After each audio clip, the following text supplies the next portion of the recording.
Sir, ನಿಮ್ಮ ಹತ್ರ ₹1 coin ಇದೆಯಾ? ಯಾಕೆ? ಆ ₹1 ಕಾಯಿನ್ ಇಂದ ನಿಮ್ಮ ಹತ್ರ ಇರೋ ಎಣ್ಣೆ ಪ್ಯಾಕೆಟ್ ಮೇಲೆ ಸ್ವಲ್ಪ ಉಜ್ಬೋದಾ? ಏನ್ರಿ ಕೋರ್ಟ್ ಅನ್ನ ತಮಾಷೆಗಳಿತಿದ್ದೀರಾ? ದಯವಿಟ್ಟು ಕ್ಷಮಿಸಿ ಸರ್, ನನ್ನ ಹತ್ರ ಬೇರೆ ದಾರಿ ಇಲ್ಲ.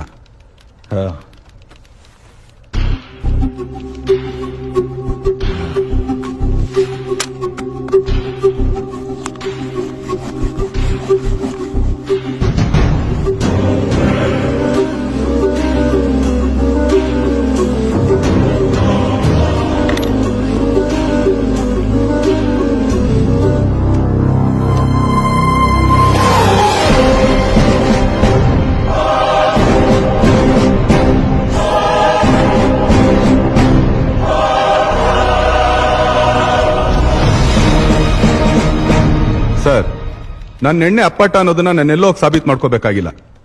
ಇಲ್ಲಿ 120 ಜನ ಡಬ್ಬಾವಾಲಗಳು 1.5 ಲಕ್ಷ ಜನಗಳಿಗೆ ನಾನ್ ತಂದಿರೋ ಎಣ್ಣೆಯಿಂದ ಅಡಿಗೆ ಮಾಡಿ ಬಡಿಸ್ತಾ ಇದ್ದಾರೆ.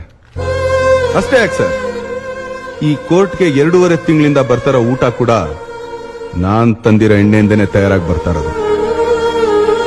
ಹಳ್ಳಿ ಜನಗಳಿಗೆ ಬೆಳೆಸೋದ್ ಗೊತ್ತು ಸರ್, ಅಳಿಸೋದ್ ಗೊತ್ತಿಲ್ಲ.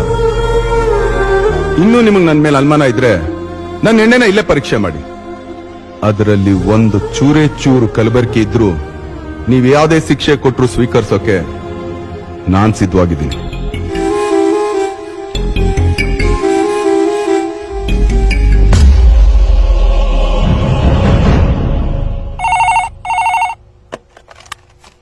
ಹಲೋ, ನೆನ್ನೆ ಸೂಪರ್ ಮಾರ್ಕೆಟ್ ಅಲ್ಲಿ ಅಡಿಗೆ ಎಣ್ಣೆ ತಗೊಂಡ್ವಿ ಅಲ್ವಾ? ಹೌದ್ರಿ. 2 ಲೀಟರ್ ಗೋಲ್ಡನ್ ಈಗಲ್. ಹಾ, ಆ ಎಣ್ಣೆ ಪ್ಯಾಕೆಟ್ ಗಳನ್ನ ತಗೊಂಡು ಈಗ್ಲೇ ಕೋರ್ಟ್ ಹೊರಟಪ್ಪ. ಎ ಬ್ಲಾಕ್ 115 ಅಲ್ಲಿ ಕೆಪಿ ಪಾಟೀಲ್ ಇದಾರಲ್ಲ, ಅವ್ರನ್ನ ಜೊತೆಲಿ ಕರ್ಕೊಂಡ್ ಬಂದ್ಬಿಡು. ಸರಿ ರೀ. ಹಲೋ ಮಿಸ್ಟರ್ ದೇವಿ ಶೆಟ್ಟಿ, ಅಲ್ಲಿವರೆಗೂ ನೀವು ಕೋರ್ಟ್ ಹಾಲಿಂದ ಹೊರಗೆ ಹೋಗೋ ಹಾಗಿಲ್ಲ. And you are not suppose to call anyone. Sit down, sit down. Please.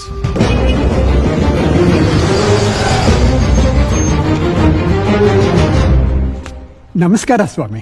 Retire ಆದ್ಮೇಲೆ ನಿಮ್ ಕೆಲಸ ಮರ್ತಿಲ್ಲ ತಾನೆ? ಕೃಷ್ಣವೇಣಿ, ನೀನ್ ತಂದಿರೋ ಎಣ್ಣೆ ಪ್ಯಾಕೆಟ್ ಗಳನ್ನ ಅವ್ರ ಕೈ ಕೊಡು. ತಗೊಳ್ಳಿ. ಪಾಟೀಲ್ರೆ, ಈ ಗೋಲ್ಡನ್ ಈಗಲ್ ಆಯಿಲ್ ಮತ್ತೆ ನಂದಿ ಆಯಿಲ್ ಎರಡನ್ನು ಕಲಬೆರಕೆ ಟೆಸ್ಟ್ ಮಾಡ್ಕೊಂಡ್ ಬಂದ್ಬಿಡಿ. ಅನಗಾದ್ರೆ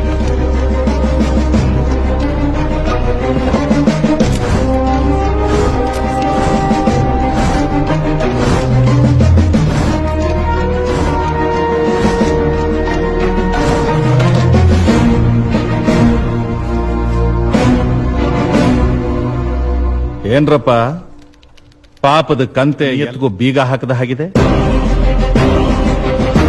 ಈ ರಿಪೋರ್ಟ್ ಪ್ರಕಾರ ನಂದಿ ಎಣ್ಣೆ ಶುದ್ಧವಾಗಿದೆ ಮತ್ತು ಗೋಲ್ಡನ್ ಈಗಲ್ ಕುಕಿಂಗ್ ಆಯಿಲ್ ನಲ್ಲಿ 40% ಲಿಕ್ವಿಡ್ ಪ್ಯಾರಾಫಿನ್ ಇದೆ ಅಂತ ಸಾಬೀತಾಗಿದೆ.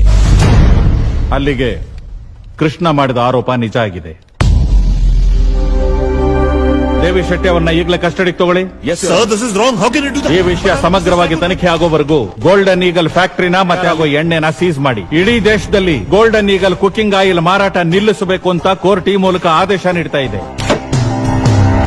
The eagle is trapped. Business tycoon Mr. Devi Shetty has been taken into custody after allegations of adulteration in his company's oil. I'll show you the real face of Devi Shetty. ನೀನ್ ಹೇಳೋದನ್ನ ಕೇಳಿಸ್ಕೊಂಡು ಮಾಡೋ ಅನ್ಯಾಯನ ಸಹಿಸ್ಕೊಂಡು ಪ್ರಾಣ ಬಿಡೋಕೆ ನಾನೇನ್ ಇರ್ಫಾನ್ ಅಲಿ ಅಲ್ಲ. ಸಮುದ್ರ silent ಆಗಿರೋವರೆಗೂ ಮಾತ್ರ ಇಡೀ ಜಗತ್ತು ನೆಮ್ಮದಿಯಾಗಿ ನಿದ್ದೆ ಮಾಡುತ್ತೆ. ವೈಲೆಂಟ್ ಆದ್ರೆ ಸುನಾಮಿ ಎದ್ದು ಬಂದು ಎದೆಗೆ ಉಡಿಯುತ್ತೆ.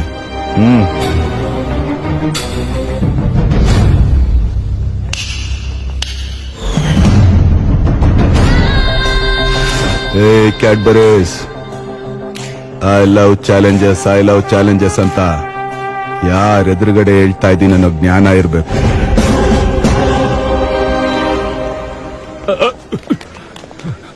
ಹೇ ರೆಡ್ಡಿ, ಬಾ. ಈಗ ನನಗೇನು ಪ್ಯಾಕೇಜ್ ಇಟ್ಟಿದೀಯ ತಮ್ಮುಡು? ಹೌದು, ನಾನು ಅವನು ಸೇಮ್ ಟು ಸೇಮ್ ಅಂತ ನಿನಗೆ ಹೆಂಗ್ ಗೊತ್ತಾಯ್ತು? ನೀನು ತಮ್ಮುಡು ಅಂತ ಬಂದಾಗ್ಲೇ ನನಗೆ ಗೊತ್ತಿತ್ತು ನೀನ್ ದೊಡ್ಡ ಬಕೆಟ್ ನನ್ ಮಗ ಕೆಡ್ಡ ತೋಡಕ್ಕೆ ಬಂದಿದ್ಯಾ ಅಂತ. ಬಜಾರಲ್ಲಿ ತುಂಬಾ ಜನ ನಾನೇ ಸುಲ್ತಾನ ಅಂತ ಓಡಾಡ್ತಿರ್ತಾರೆ. ಆದ್ರೆ ಒರಿಜಿನಲ್ ಸುಲ್ತಾನ್ ಎಲ್ರನ್ನು ಓಡಾಡಿಸ್ಕೊಂಡು ಆಟ ನೋಡ್ತಾ ನಿಂತಿರ್ತಾನೆ. ನಿನಗೊಂದ್ ಮಾತು ಹೇಳ್ತೀನಿ, ಕರೆಕ್ಟಾಗಿ ಕೇಳಿಸ್ಕೊ. ನೀನೆಷ್ಟೇ ದೊಡ್ಡ ವಿಲ್ಲನ್ ಆದ್ರೂ ಕೊನೆಯಲ್ಲಿ ಗೆಲ್ಲೋದು ಯಾರು ಹೇಳು? ಹೀರೋನೆ